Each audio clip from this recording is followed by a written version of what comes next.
주님의 말씀입니다. 경청하십시오. 온유한 자는 복이 있나니 그들이 땅을 기업으로 받을 것이며. 아멘.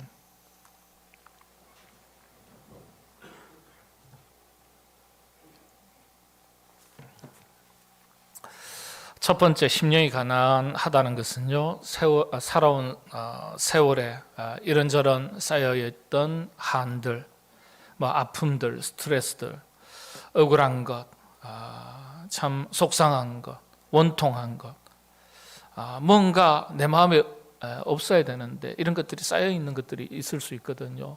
분노들, 불평들, 원망들, 시기, 질투들, 이런 것들을 주님의 십자가 밑에 가지고 와서 다 엎드려서 내려놓고 복잡하게 쓰레기처럼 쌓여있던 것들이 깨끗하게 비워져서 빈 마음이 되는 것, 비우고 채우는 것, 세속의 가치들을 비우고 영적인 것들을 사모하고 채우는 것, 이것이 복을 받는 영적인 법칙이라고 설명을 드렸습니다. 구체적으로는 깨끗한 마음, 겸손한 마음, 그리고 물질적인 가난이 있으면 그 물질을 얻기 위해서 얼마나 애타는 마음으로, 간절한 마음으로 땀 흘리고 수고합니까? 그런 간절함, 영적으로 바꾸면 이것이 열정으로 바뀌는 거죠. 열정. 그래서 열정 있는 신앙,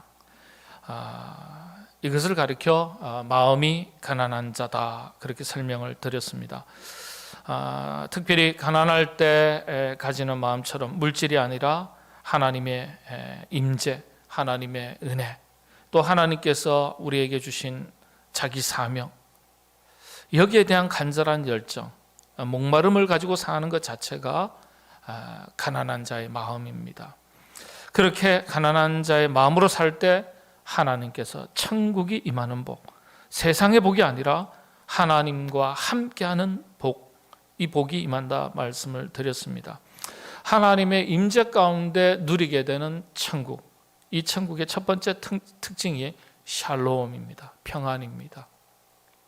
그러니까 이 평안은 세속의 세상적인 것들을 통해서 얻고 주어지는 것이 아니에요. 상황과 환경의 조건에 관계없이 하나님의 임재 가운데 얻고 누리게 되는 복입니다. 그래서 하나님께서 우리의 이런 마음을 다스려 주시면 우리 마음 가운데 평안이 찾아오고 기쁨이 생겨서 비록 우리가 두 발을 이 땅에 딛고 살아가지만은 행복한 천국을 경험하면서, 완전한 천국은 아니지만은 천국의 그림자를 경험하면서 살게 됩니다. 이런 은혜가 여러분들에게 넘치시게 되기를 바랍니다. 두 번째는 애통하는 자, 복이 있나니 애통하는 자의 복입니다. 어떤 것입니까? 이 애통은요, 내적인 것이에요. 영적인 것이에요. 물리적인 게 아니에요. 내 내면 세계에 있어야 할 것이 없고 없어도 될 것이 가득 차 있는 상태, 그런 자기 자신을 바라보면서 온전하지 못한 자기 자신에 대해서 애통해하는 겁니다. 가슴을 치는 거예요. 야, 내가 왜 이럴까? 내가 원하는 바 하나님의 은총과 말씀과 진실은 없고 아집과 욕심과 수많은 집착과 시비와 갈등, 분노, 불평, 불만, 이런 것들은 가득 차 있다. 그래서 참 자기 스스로 자기 내면 세계를 바라보면서 가슴을 치는 것, 애통해할 때 하나님께서 바르게 살려고, 온전하게 살려고 하는 그 믿음의 백성들에게 하나님께서 위로의 복을 주십니다. 그래서 이 위로의 복이 어떤 위로의 복입니까? 하나님께서 함께 하시는 위로의 복, 그리고 필요를 채우시고 넘어졌을 때 이렇게 세워주시는 위로, 그리고 깨어진 하나님과의 관계, 사람과의 관계를 회복시켜 주심으로 누리게 되는 위로, 이런 위로의 복을 더하십니다. 여러분, 이런 천국을 누리고 위로의 은혜를 경험하시는 여러분 되시기를 바랍니다. 오늘은 세 번째, 온유함의 성품과 그리고 누리게 될 복에 대해서 한번 살펴보겠습니다. 읽기에 참 좋은 책이 있습니다. 꽤 전에 나온 책인데요. 미국 시카고 윌로크릭 교회 목사님이신 빌 하이벨스 목사님이 쓰신 책이에요. 제목이 아무도 보는 이 없을 때 당신은 누구입니까? 아무도 보는 사람이 없을 때 당신은 누구입니까? 부제로서는요, 성숙한 인격의 8가지 자질, 이렇게 되어 있습니다. 이 책에서 목사님께서 이야기하시기를, 인격이란 아무도 보는 사람이 없을 때 우리가 하는 행동이다. 아무도 보는 사람이 없을 때 우리가 하는 행동이다. 그래서 인격이란 우리가 무엇을 했는가가 아니라 우리가 어떤 사람인가에 대한 말이라는 거예요. 여러분, 인격은요, 반드시 관계 속에서 증명되는 겁니다. 혼자 있을 때 뭐 옷을 발가벗고 있든지 옷을 잘 갖추고 뭐 멋있게 입고 있든지 관계없어요. 그거 가지고 인격의 여부를 판단하지 않습니다. 사실은요, 인격은 관계 속에서 드러나는 거예요. 그런데 아무도 없다고 아무도 없는 게 아니잖아요. 항상 우리가 홀로 있는 것 같아도 누구 앞에 서 있는 거예요? 하나님 앞에 서 있는 거예요. 그래서 아무도 없지만, 아무도 없을 때 우리가 누구냐예요. 내가 어떤 사람이 될 것이냐예요. 하나님 앞에서. 하나님은 보시니까. 그래서 갖추고 다듬어야 할 인격의 요소를 8가지로 설명을 했습니다. 1장부터 2장, 3장 쭉 나가는데 5장에 보면 아주 이 인격 중에서 온유함의 인격에 대해서 아주 자세하게 설명을 해 두었습니다. 특별히 거친 사람들이 온유함을 배울 필요가 있는데, 이 책에서 빌 하이벨스 목사님이 온유를 어떻게 설명하셨냐면, 우리가 성경의 말은 아니지만은 참 의미 있기 때문에 한번 우리가 생각해 볼 필요가 있습니다. 온유함은 하나님의 눈으로 다른 사람을 바라보는 것. 하나님의 눈으로 다른 사람을 바라보는 것. 자기 기준에서 보는 것이 아니라 타인의 입장에서, 다른 사람의 입장에 서서 그 사람의 눈으로, 그 사람의 관점으로 생각하는 것, 마음을 살피는 것, 이게 온유라는 거예요. 한 예로 욥의 경우를 한번 생각해 보겠습니다. 욥기를 우리가 읽을 때 대부분 고난당한 욥을 중심으로 욥의 관점에서 욥기를 읽습니다. 욥기는 잘 아시죠? 성경의 인물이에요.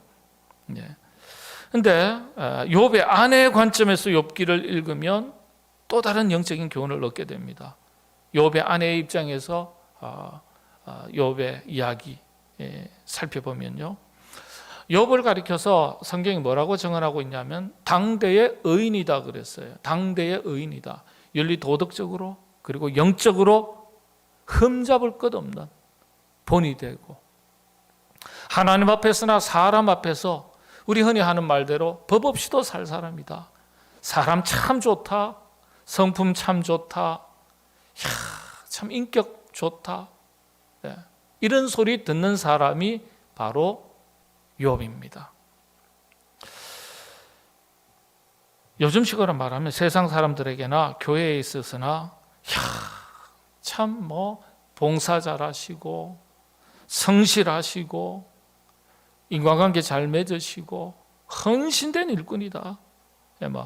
인격과 성품 그리고 신앙생활에 있어서 흠잡을 것 없는 모범이 되는 분이시다, 이런 뜻이에요. 자, 그런데 이런 욥에게 큰 환난이 닥쳤습니다. 자녀들이 다 죽어버렸어요. 재물을 다 잃었습니다. 결국에 몸에 병까지 얻게 되었습니다. 흔히 하는 말로 풍비박산이 난 거예요. 풍비박산. 자, 이런 상황 가운데서 욥과 그 아내의 입장에서는 어떤 생각을 하게 될 것 같습니까? 어떻게 이런 일이 나에게 일어났냐?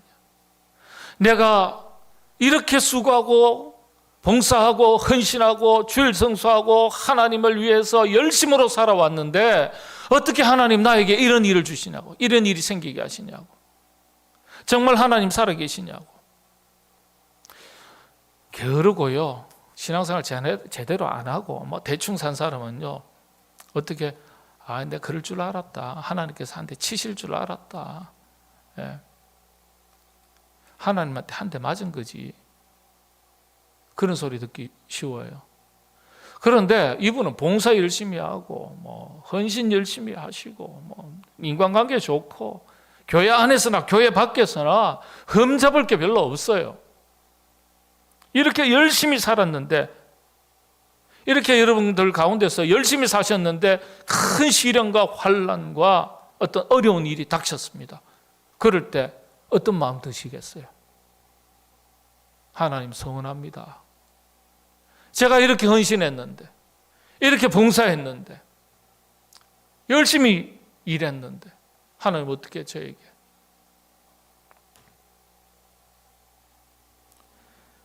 우리 입장에서는 하나님 서운하고 원망스럽고, 예수 믿으면 뭐하나, 하나님 정말 살아계신가? 살아계신다면 나에게 어떻게 이러실 수 있냐, 이런 생각이 들 수 있습니다. 이런 실망과 원망 때문에 신앙생활을 중단하기도 하고 때로는 하나님을 떠나기도 합니다. 욥도 인간이기 때문에 그런 원망이 없을 수는 없어요. 부분적으로, 제한적으로, 일시적으로 있어요. 그래서 자신이 태어난 것조차도 원망하는 이야기가 기록되어 있어요. 아내도 그렇지 않겠습니까? 그걸 지켜보던 아내도 오죽했으면 남편에게 뭐라 그럽니까? 나가 죽어라, 이 인간아. 나가 죽어라. 여러분, 아내의 입장에서도 그렇지 않겠어요? 하나님 원망, 남편 원망, 자신 원망, 신세 타령, 팔자 타령 하지 않겠어요? 자식 다 잃었죠. 재물 다 잃었죠. 재산 다 잃었죠. 남편은 지금 병 들어가지고 지금 나을 가망성도 없고 온몸에 전기가 흐르고.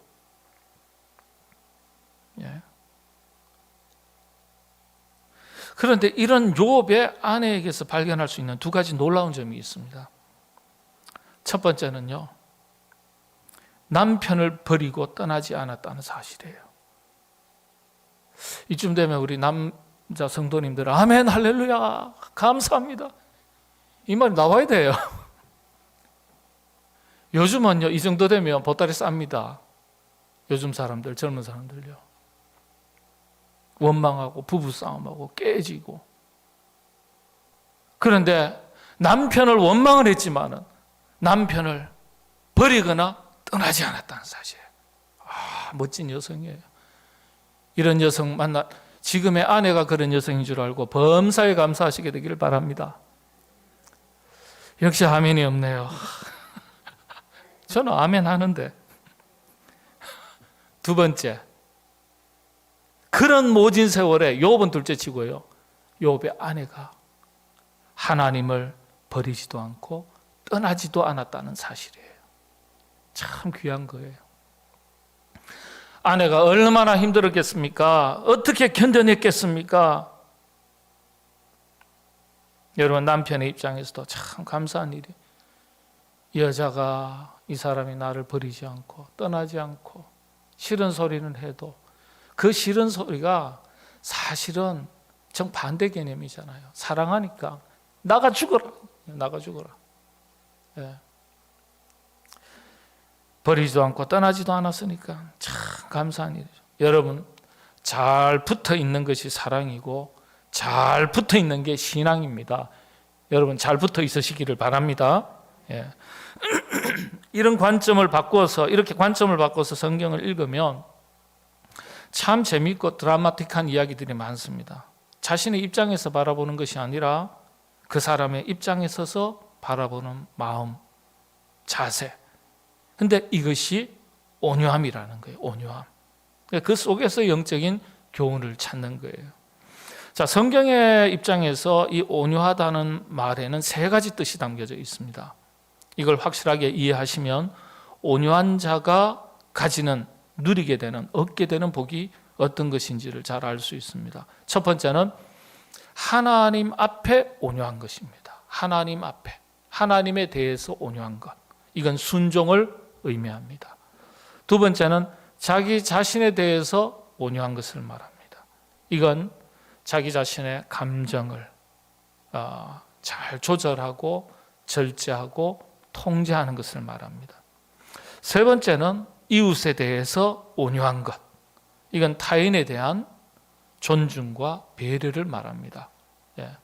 여러분, 타인에 대한, 저 사람하고 나하고 처음 보지만은 관계가 별로 없지만은 타인에 대해서 만났을 때 그 사람을 배려하고 존중하는 것, 내 이웃을 내 몸과 같이 사랑하라 했을 때 그런 타인에 대한 존중과 배려가 이웃에 대한 사랑의 출발점이에요. 그러니까 이런 타인에 대한 존중과 배려가 성경에서 말하는 온유입니다. 성경적으로 이 세 가지가 갖추어질 때 온유한 사람이라고 일컫습니다. 이 세 가지에 대해서 오늘은 한 가지만, 나머지 두 번째, 세 번째는 다음 주에 하겠습니다. 자, 하나님에 대해서 온유하다는 말이 어떤 의미일까요? 성경에는 온유라는 말에는 두 가지 단어가 있습니다. 온유라는 단어, 구약에서는 아나하브 그렇게 말합니다. 아나우라고도 하는데 온유하다, 온유함, 명사 동사 차이예요. 자, 아나하브, 신약 헬라어에서는 프라우스 이렇게 말합니다. 신구약 성경에 딱 온유를 설명하는 단어가 두 가지예요. 아나우, 아나브 혹은 프라우스 이런 뜻입니다. 먼저 구약의 아나브라는 말의 어원을 살펴보면요, 이렇습니다. 온순한, 우리가 잘 알고 있는, 쉽게 이해할 수 있는 온순한, 온유라고 하는 게 온순한, 그리고 그 다음 단어부터가 생전 듣도 보도 못한 거예요. 줄로 매달다. 그 다음에 접착성이 있다. 더 어원을 찾아가면 꿀이라는 단어에서 이 온유라는 단어가 나왔어요. 신기하죠? 네. 근데 온순한, 근데 어원을 보니까 줄로 매달다, 접착성이 있다, 꿀, 이건 뭘 말하는 거예요? 뭔가 달라붙는 성질을 나타내는 말입니다. 예. 그래서 아나브, 접착성이 있다, 줄로 매달다, 이드바시, 네바시 그렇게 말합니다. 풀어서 말씀을 드리면 어떤 형편, 어떤 처지, 어떤 상황에서라도 하나님께서 이끄시는 것에 대해서 어떠한 불만도 불평함이 없는 신뢰와 순종, 딱 붙어서 잘 따르는 그 순종의 마음을 가리켜 말할 때 사용하는 말이 아나브라는 단어입니다. 한글에서는 온유라고 번역을 했습니다. 예. 여러분, 우리 남성들은, 여성들은 잘 모르시겠지만은 남성들은 들으시면 아실 거예요. 이 아나브라는 단어에서 뭐가 나온 줄 아세요? 바니시라는 단어가 나왔어요. 바니시 아세요? 이런 나무 같은데 살짝 투명한 니스처럼 코팅하는 그 도료를 말하는 거예요. 예, 도료. 바니시라는 단어가 바로 네바시라는 단어에서 나온 거예요. 꿀, 접착성이 있다, 이런 단어에서 나왔어요. 자, 그러니까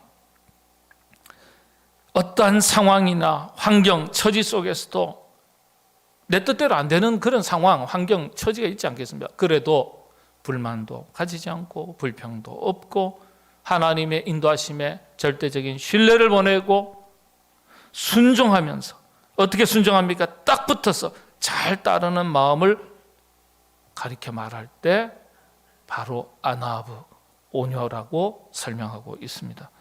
온유의 성경적인 첫 번째 의미는 그래서 하나님에 대한 전적인 순종을 말하는 것입니다. 자, 그 다음 신약으로 넘어가면 신약에서 말하는 온유는 프라우스입니다. 프라우스, 겸손과 온유함, 부드러움을 상징하는 거예요. 부드러움을. 예. 부드럽다는 것 자체가 자기를 강하게 드러내지 않는 겸손이 포함된 겁니다. 여러분, 부드러운 게 좋으세요? 거칠고 좀 딱딱한 게 좋으세요? 그때 달라요. 근데 대체로 여러분들 부드러운 게 좋습니까? 이건 이제 우리 사람과 사람 사이에서의 관계를 말할 때 부드럽고 딱딱한 게, 부드러운 게 좋습니까? 거칠고 딱딱한 게 좋으세요? 부드러운 게 좋죠. 요즘 부드러운 게 인기고 대세입니다. 예. 세상이 그런데 너무 거칠고 딱딱해요. 서로 강한 것이 부딪히니까 소리만 시끄러울 뿐이에요. 부드러운 것끼리는요, 서로 부딪혀도 소리가 나지 않습니다. 세상이 시끄러운 것은 너무 거칠고 딱딱하기 때문에 그렇습니다. 이런 때일수록 부드러운 것이 필요합니다. 이런 때일수록. 성경에서 온유함에 있어서 대표적인 인물로 여러 인물이 있습니다만 가장 대표적인 인물이 모세, 욥, 마리아, 또 예수님, 이렇게 설명을 드릴 수 있겠죠. 욥과 같이 극한의 상황에서도, 모든 걸 다 잃은 극한의 상황에서도 하나님을 떠나지 않고 신뢰와 순종을 지키는 것이 온유한 사람인 것을 성경은 우리에게 보여주고 있습니다. 물론 인간이 때때로 낙심하고 좌절하고 원망하는 순간이 있기도 하지만은 끝까지 서로 떠나지 않았다는 점, 욥의 아내의 신앙이죠. 이런 신앙을 가리켜 온유함이라고 말합니다. 마리아의 경우도 마찬가지 아니겠습니까? 처녀인데, 아가씨인데 임신하게 되리라는 이 당혹스러운 천사의 말을 듣게 됩니다. 그런데 그 이야기를 들을 때 하나님의 뜻이라면 기꺼이 순종하겠다고 대답을 합니다. 또 예수님의 경우 같은 경우 겟세마네 동산에서 정말 땀이 피가 되도록 그렇게 기도하셨는데, 밤새도록 기도하셨는데 마지막에 기도 어떻게 하셨습니까? 정말 예수님은 십자가 지고 싶지 않으셨어요. 지나가기를 원하셨어요. 그런데 마지막에는 어떻게 합니까? 내 뜻대로 하지 마옵시고 아버지의 뜻대로 하옵소서. 예. 바로 이럴 때 이런 마음이 온유함의 마음이죠. 그래서 하나님께서 우리에게 복을 주신다면 감사하죠. 근데 하나님께서 나에게 복을 주셔도 감사하고 신뢰하고, 뜻대로 안 된다 할지라도 신뢰하고 감사하고, 때때로 나로 하여금 병들게 하셔도 우리의 믿음이 흔들리지 않고, 때때로 내가 하는 모든 일들 가운데 열매가 없고 실패하고 좌절해도 여러 가지 숱한 세상의 역경과 어려움이 있을지라도 여전히 하나님을 향한 우리의 신앙은 흔들림이 없다는 것, 순종의 변함이 없다는 태도, 이런 태도를 가리켜 온유함이라고 그렇게 말합니다. 성경에서 온유함에 대해서 많은 교훈을 주고 있는데 가장 대표적인 경우, 조금 전에 말씀드린 욥의 경우, 그렇죠? 얼마나 육신의 고통이 마지막에 찾아왔는지 기왓장으로 자기 자신의 가려운 피부를 긁다가 진물이 다 흐를 정도로 긁습니다. 예, 그런 극심한 고통에 시달렸습니다. 예, 그런 극심한 고통, 종류가 다르죠. 어떤 사람은 육신의 건강에 그런 고통이 따를 수 있고, 어떤 분들은 물질에 그런 고통이 따를 수 있고, 어떤 분은 사업에, 가정에, 인간관계에 말할 수 없는 그런 고통이 다 있는 거예요. 자, 그런 고통 앞에 욥의 반응이 어떤 겁니까? 욥기서 1장 20절을 보면은 욥이 일어나 그랬습니다. 욥이 일어나 겉옷을 찢고 그 고통 속에서 머리털을 밀고 땅에 엎드려 예배하며 그 시련과 고통, 환난, 좌절 가운데서도 하나님을 경배했다는 거예요. 개역 성경에는 경배했다고 기록되어 있어요. 경배했다, 찬양했다, 그런 뜻입니다. 21절 그 다음 절을 보면은 어떻게 고백합니까? 알몸에서 왔으니 알몸으로 돌아가는 것이 당연하고, 주신 이도 여호와시요 거두시는 이도 여호와시니, 그 다음에 고백이 더 위대한 고백이죠. 여호와의 이름이 찬송 받으실지어다. 찬송 받으시기를 원합니다. 예? 지금 병들어도 그 병조차도 하나님이 주셨으니 다 모든 것이 하나님이 하신 일이다. 건강할 때도 그 건강 하나님이 주신 것이고, 그래서 어떠한 조금의 불평이나 하나님에 대한 원망이나 시비가 없습니다. 이런 것을 가르쳐 성경은 욥을 온유한 사람이라고 평가하는 겁니다. 22절 그 다음 구절을 보면요, 이 모든 일에 욥이 이 모든 일 어떤 거예요? 자식 다 죽고 재산 다 잃고 몸 다 병들어 신음하는데도 그럼에도 불구하고 이 모든 일에 욥이 범죄하지 아니하고 하나님을 향하여 원망하지 아니했다. 원망하지 아니했다. 예. 어떠한 경우에도 하나님 앞에 원망하고 불평하고 하늘을 우러러 탄식하는 것을 어리석다고 말합니다. 그 다음 계속 23절 쭉 한번 여러분 성경 한번 보시기 바랍니다.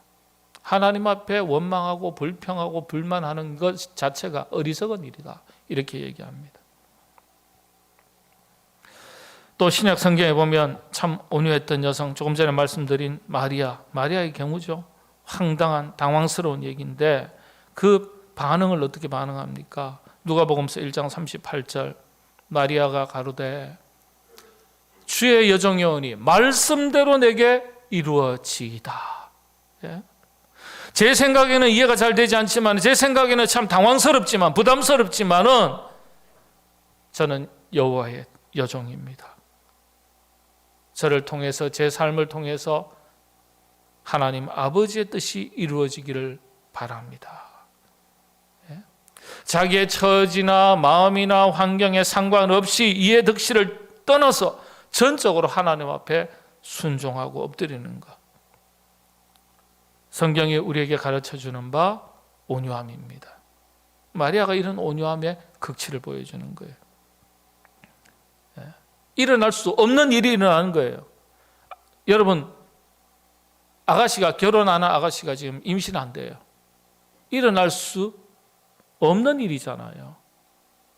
요즘은 결혼 안 해도 일어날 수 있는 일이긴 하지만, 근데 우리가 정상적으로 보면 일어날 수 없는 일이잖아요.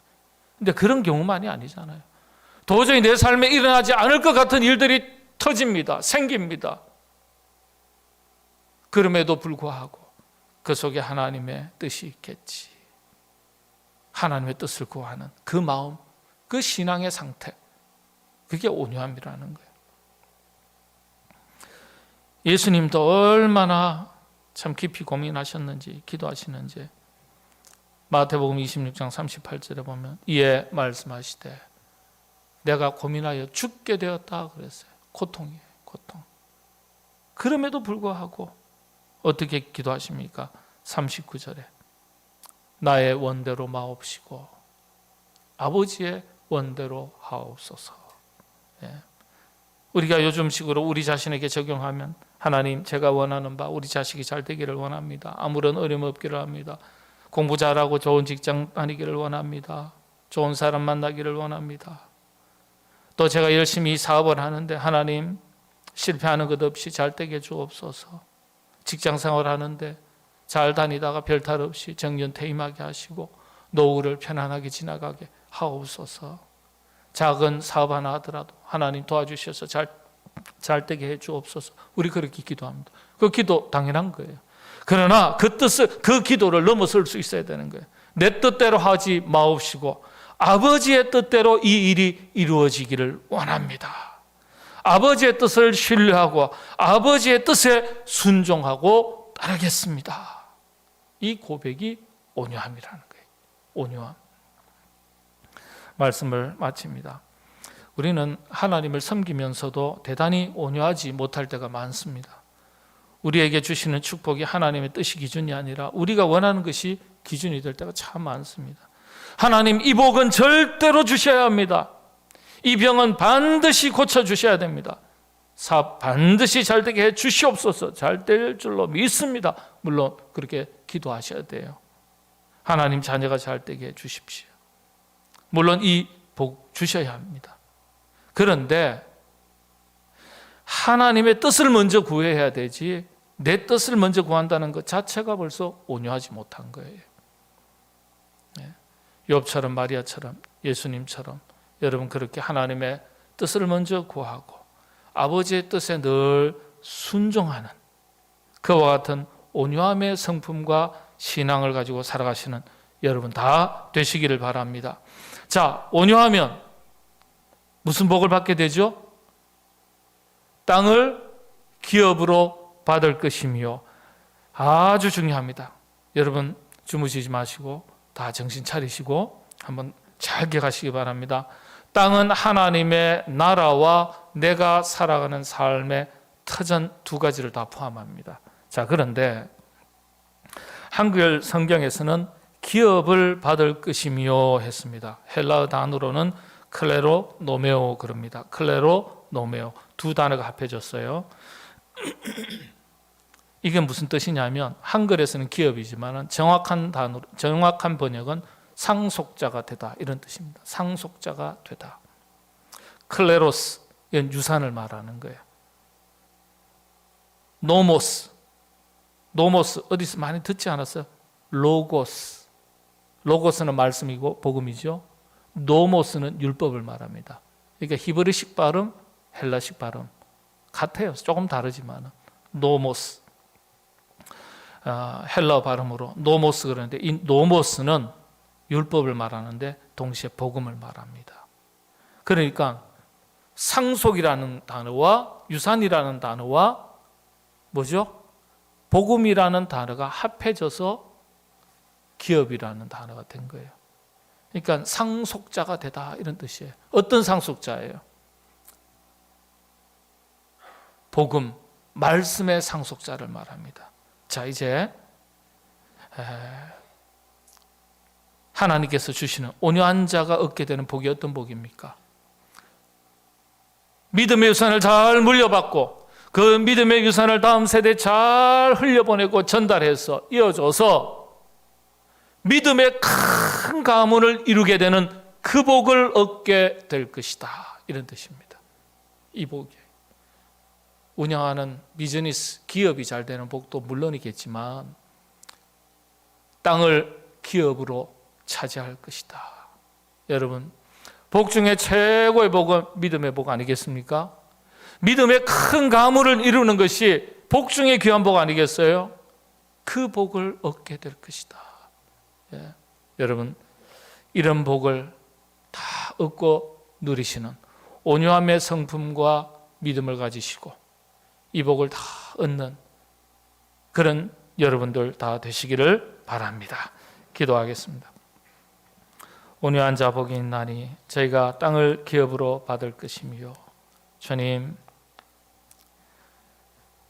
하나님의 말씀 앞에 언제나 아버지의 뜻을 먼저 구하고 아버지의 뜻 앞에 절대적으로 순종하며 살아서 믿음의 큰 복, 믿음의 큰 가문을 이루어가는 그 복을 누리는 주의 권속들 다 되게 하여 주시옵소서.